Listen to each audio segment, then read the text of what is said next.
പക്ഷെ ഇപ്പോൾ movie making എന്ന് പറയുമ്പോ ഞാനത് കുറ്റം പറയുന്നില്ല. But I am saying that നമുക്ക് കുറച്ചുകൂടി റെസ്പോൺസിബിലിറ്റി വേണം. ഇത്രയ്ക്ക് നമുക്ക് വയലൻസ് കാണിക്കണോ? അതാണ് എന്റെ ചോദ്യം. ബിക്കോസ് ലൈക്ക് മൂവീസ് ലൈക്ക് മാർക്കോസും പിന്നെ RDX, ഈ ടൈറ്റിൽ തന്നെ എങ്ങനെ സെൻസർ ബോർഡ് അലൗ ചെയ്തു? ഇപ്പോ ഇങ്ങനത്തെ പടങ്ങൾ വന്നു. ആൻഡ് ഇപ്പോ സെൻസർ ബോർഡ് തന്നെ അവർ ഉറങ്ങാനോന്ന് എനിക്കൊരു ഡൗട്ടും ഉണ്ട്. Because censor board is not only for sex. അതല്ല, ഈ വയലൻസും നമുക്ക് കേർബ് ചെയ്യണ്ടേ? എനിക്ക് അത്ഭുതം തോന്നി എങ്ങനെ ഇങ്ങനത്തെ പടങ്ങൾ പുറത്തു വരുന്നത് എന്ന്. ബിക്കോസ് സെൻസർ ബോർഡ് ഉണ്ടെങ്കിൽ ഇതെല്ലാം വരാൻ പറ്റുമോ?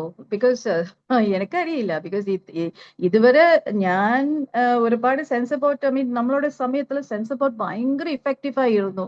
ഓരോരു സീൻ വെക്കുമ്പോൾ തന്നെ ഡയറക്ടർ തന്നെ യോജിക്കും. Sensor board is A central ബോർഡാണ്. പക്ഷേ നമുക്ക് ഒന്നുകൂടെ, ബിക്കോസ് ഇപ്പോ ഗവൺമെന്റ് കുറച്ചുകൂടെ, ഗവൺമെന്റ് മേ ബി ഒരു കേരളത്തിക്ക് മാത്രം ഒരു സെൻസർ ബോർഡ് ഉണ്ടാക്കാൻ പറ്റും. ഐം ഹോപ്പിംഗ് നമ്മളുടെ ഗവൺമെന്റ് അത് ചെയ്യുമെന്ന്. കാരണം ഇതെല്ലാം ഇപ്പോ സ്റ്റാറ്റിസ്റ്റിക്സ് എടുത്ത് നോക്കുമ്പോ ഇപ്പോ ഒരുപാട് യങ്സ്റ്റേഴ്സ് മേർഡർ കമ്മിറ്റ് ചെയ്യും.